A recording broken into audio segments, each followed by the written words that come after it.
જે આપણો બીજા ચેપ્ટર છે એનો ટોપિક છે સ્થિત વિદ્યુત સ્થિતિમાન. તો શરૂઆતમાં આપણે જે એની સામાન્ય પ્રસ્તાવના છે એ અગાઉ ચર્ચા કરી હતી.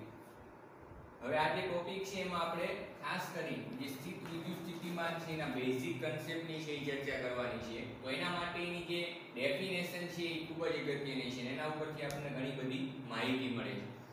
તો એની વ્યાખ્યા એવું કહે છે કે એકમ ધન વિદ્યુત ભારને અનંત અંતરેથી વિદ્યુત ક્ષેત્રમાંના આપેલા બિંદુએ લાવતા વિદ્યુત ક્ષેત્રની વિરુદ્ધ કરવા પડતા કાર્યને, આ ખૂબ જ અગત્યનો શબ્દ છે, વિદ્યુત ક્ષેત્રની વિરુદ્ધ કરવા પડતા કાર્યને તે બિંદુ પાસેનું સ્થિત વિદ્યુત સ્થિતિમાન V કહે છે. V એટલે વોલ્ટેજ, જેને આપણે ટૂંકમાં કહી શકીએ. હવે આગળ જે આ વ્યાખ્યા છે એના ઉપરથી આપણે સામાન્ય રીતે એનું એક ફોર્મ્યુલા લખી શકીએ જે આખી વ્યાખ્યાને તમારે રજૂઆત કરશે. જેમ કે માની લો કે અહીંયા કોઈ એકમ ધન કેપિટલ Q વિદ્યુત ભાર છે, અહીંયા મૂકે છે. તો એ કેપિટલ Q વિદ્યુત ભાર એક સ્ત્રોત વિદ્યુત ભાર તરીકે વર્તશે અને એ એક વિદ્યુત ક્ષેત્ર છે ઉત્પન્ન કરશે. હવે એક એકમ ધન વિદ્યુત ભાર છે કે જે અત્યારે અનંત અંતરે છે, વ્યાખ્યા પ્રમાણે એકમ ધન વિદ્યુત ભારને અનંત અંતરેથી, આ અત્યારે ક્યાં છે તો કે ઇન્ફિનિટી, અનંત અંતરે, અનંત અંતરેથી એકમ ધન વિદ્યુત ભારને વિદ્યુત ક્ષેત્રમાંના એટલે આ વિદ્યુત ભારનું વિદ્યુત ક્ષેત્ર જે અહીંયા હશે, વિદ્યુત ક્ષેત્રમાંના આપેલા બિંદુએ, આપેલું બિંદુ એટલે આપણું આ જે P બિંદુ છે અહીંયા દર્શાવે છે. જો વિદ્યુત ક્ષેત્રમાંના આપેલા બિંદુએ એટલે કે P બિંદુએ લાવતા વિદ્યુત ક્ષેત્રની વિરુદ્ધ કરવા પડતા કાર્ય. વિદ્યુત ક્ષેત્રની વિરુદ્ધ કાર્ય એટલે શું? તો તમે જુઓ કે આ જે એકમ ધન વિદ્યુત ભાર કે જે આ તરફ આપણે એને લાવવાનું છે, સમજો વિદ્યુત ક્ષેત્ર છે આ વિદ્યુત ભારનું આ તરફ છે E સદિશ. તો સ્વાભાવિક છે કે આ વિદ્યુત ભાર છે એના ઉપર આના વિદ્યુત ક્ષેત્રને કારણે જે બળ લાગશે આ તરફ લાગશે, જેને આપણે વિદ્યુત બળ કહીશું. એ વિદ્યુત બળ એટલે શું? તો કે આના વિદ્યુત ક્ષેત્રના કારણે આ વિદ્યુત ભાર ઉપર લાગતું વિદ્યુત બળ. સમજજો બરાબર. હવે જો વિદ્યુત બળ ની સામે તરફ હોય, વિદ્યુત બળને આ તરફ આવું છે, તો સ્વાભાવિક છે કે આ બળ છે એને આ તરફ આવવા દેશે નહીં.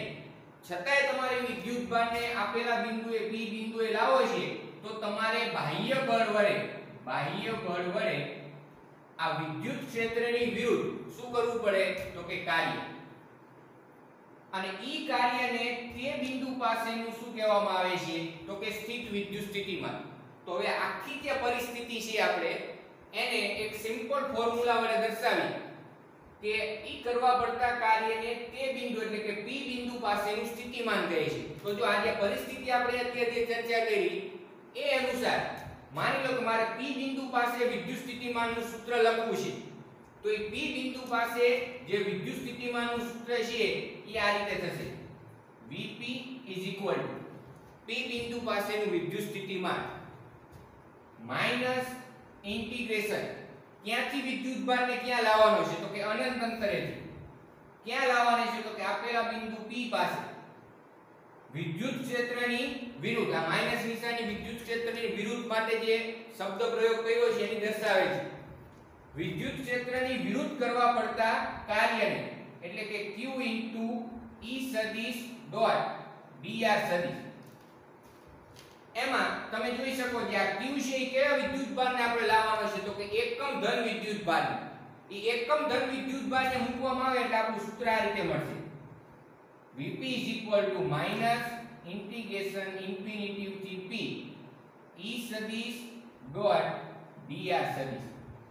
આ ખૂબ જ અગત્યનું સૂત્ર છે અને આ સંપૂર્ણ વ્યાખ્યા છે એની રજૂઆત કરે છે. આ જે સંપૂર્ણ વ્યાખ્યાની જે આપણે ચર્ચા કરી સ્થિત વિદ્યુત સ્થિતિમાનની વ્યાખ્યાની, એ વ્યાખ્યાની આ જે સૂત્ર છે એક રજૂઆત કરે છે. એ સૂત્ર છે એના ઉપરથી આપણે આખી વ્યાખ્યા છે બોલી શકીએ. કઈ રીતે? તો જો એકમ ધન વિદ્યુત ભારને અનંત અંતરેથી વિદ્યુત ક્ષેત્રમાંના આપેલા બિંદુ એટલે કે P લાવવા માટે આ વિદ્યુત ક્ષેત્રની વિરુદ્ધ કરવા પડતા કાર્યને તે બિંદુ પાસેનું શું કહેવામાં આવે છે? સ્થિતિમાન, વિદ્યુત સ્થિતિમાન. તો આ P બિંદુ પાસેના વિદ્યુત સ્થિતિમાનની વાત થઈ. હવે આગળ માની લો કે જે વિદ્યુત ક્ષેત્ર છે એમાં આપણે કોઈ બે બિંદુની વાત કરી છે, આ તો એક જ બિંદુ છે.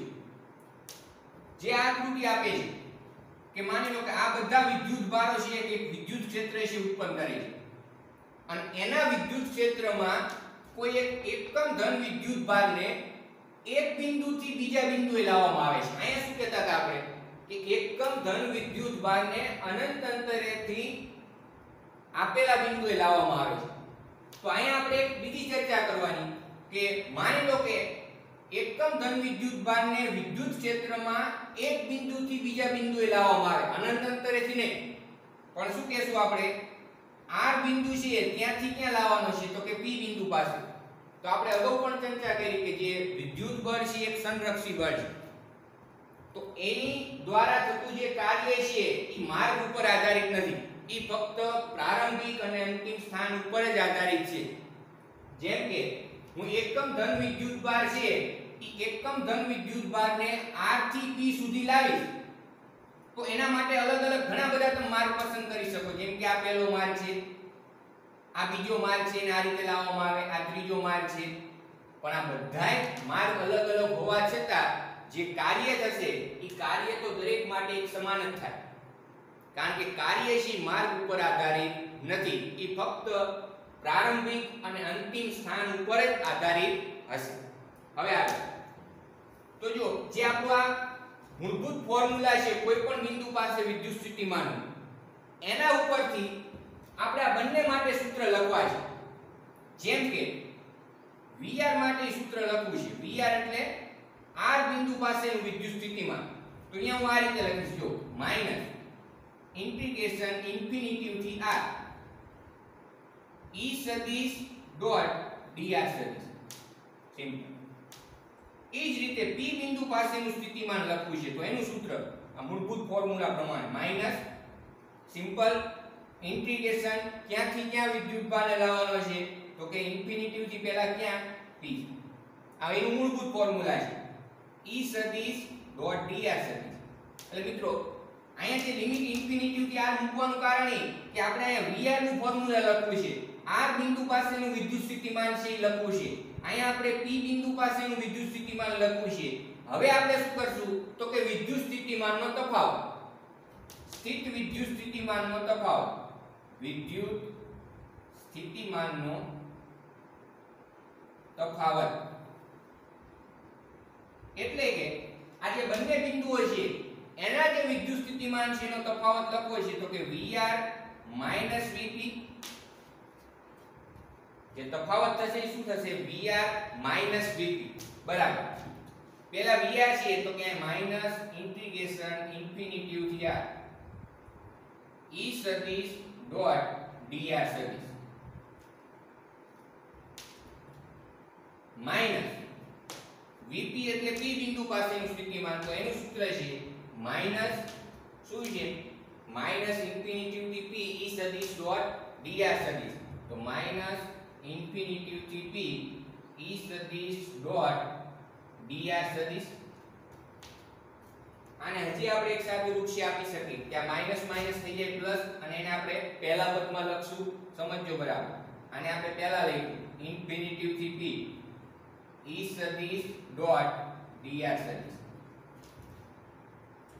આને આપણે લાસ્ટમાં લખશું માઈનસ ઇન્ટિગ્રેશન થી ઇન્ફિનિટી થી R E સદિશ ડોટ dr સદિશ. હવે સમજો બરાબર મિત્રો, અહીંયા જે લિમિટ છે ઇન્ફિનિટી થી R ઈ મારે R થી ઇન્ફિનિટી લખવી છે તો આ માઈનસ છે ને એના પ્લસ થઈ જાય. આ સંકલન છે એનો એક નિયમ છે કે જે નિયત સંકલનમાં તમે જે લિમિટ લખો છો સિમ્પલ, ઈ લિમિટમાં અહીંયા મારે માઈનસ છે અહીંયા મારે પ્લસ લખવા છે તો તમારે શું કરવું પડે એના પછી જે સંકલન હશે એમાં લિમિટ આ રીતે એની ઉલટાઈ નાખવાની. આ ઇન્ફિનિટી થઈ જાય ને અહીંયા શું થઈ જાય R. તો આ તમારે શું લખી શકાય પ્લસ. હવે તમે જો કે પહેલા ઇન્ફિનિટી થી R આ એક આખું ચેન થશે, જો ઇન્ફિનિટી થી P P થી R અને R થી ઇન્ફિનિટી. તો સિમ્પલ તમે આ રીતે કહી શકો ઇન્ટિગ્રેશન R થી P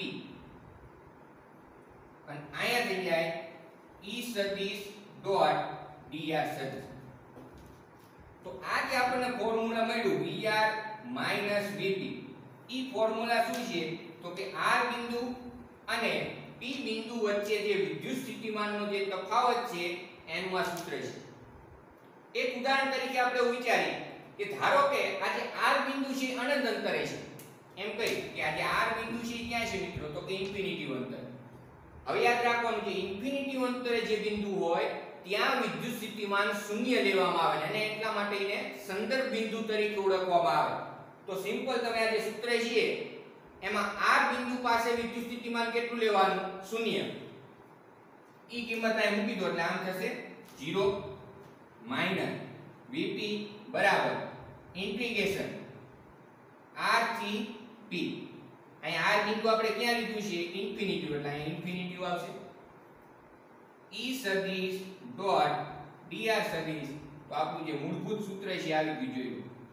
આ માઈનસ આ બાજુ મલ્ટીપ્લાય થઈ જાય માઈનસ ઇન્ટિગ્રેશન ઇન્ફિનિટી થી P E સદિશ ડોટ dr સદિશ. આ વિદ્યુત સ્થિતિમાનના નિરપેક્ષ મૂલ્યની વાત કરી. હંમેશા યાદ રાખવાનું કે જે વિદ્યુત સ્થિતિમાન છે એનો તફાવત છે એ મહત્વનો છે, એનું નિરપેક્ષ મૂલ્ય નહીં.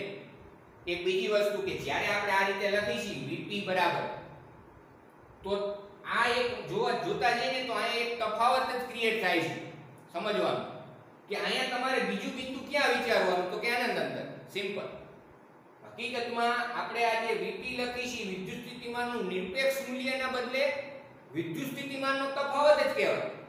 કઈ રીતે કે ત્યારે તમારે એવું વિચારવું પડે કે જે બીજું બિંદુ R ની તમે વાત કરો છો ઈ R ક્યાં હોય છે ઇન્ફિનિટી અંતરે. એટલા માટે અહીંયા જે તફાવતનું આ જે સૂત્ર છે એમાં VR એટલે કે જે ઇન્ફિનિટી અંતરે આવેલું બિંદુ છે ત્યાં વિદ્યુત સ્થિતિમાન થઈ જાય શૂન્ય માઈનસ Vp બરાબર R છે બિંદુ ક્યાં છે તો કે ઇન્ફિનિટી અંતર, એટલા માટે અહીંયા આવે ઇન્ફિનિટી E સદિશ ડોટ dr સદિશ. તો આ જે વિદ્યુત સ્થિતિમાન છે એના સૂત્રની વાત કરી, એની સિમ્પલ ડેફિનેશન છે એની ચર્ચા કરી. હવે આગળ પ્રશ્ન થાય કે વિદ્યુત સ્થિતિમાન છે નો એકમ શું? આ ઘણીવાર MCQ છે એમાં પૂછાતું હોય છે. તો વિદ્યુત સ્થિતિમાન છે એનો એકમ છે જૂલ પ્રતિ કુલમ અથવા તો વોલ્ટ, અથવા બીજો એનો એકમ છે વોલ્ટ. પછી એનું પારિમાણિક સૂત્ર લખવું છે, પારિમાણિક સૂત્ર. તો આ જે બધા પોઈન્ટ છે એ MCQ માં ખાસ મહત્વના છે. ખાસ કરીને પારિમાણિક સૂત્ર છે પૂછાતા હોય છે. તો પારિમાણિક સૂત્ર છે આનું બનાવવું છે આપણે તો સિમ્પલ જૂલ એટલે કાર્ય અથવા ઊર્જા, એનું પારિમાણિક સૂત્ર શું તો કે m1 L2T-2 છેદમાં C એટલે કુલમ વિદ્યુતભાર, એનું પારિમાણિક સૂત્ર શું તો કે A1 પ્રવાહ T1 સમય.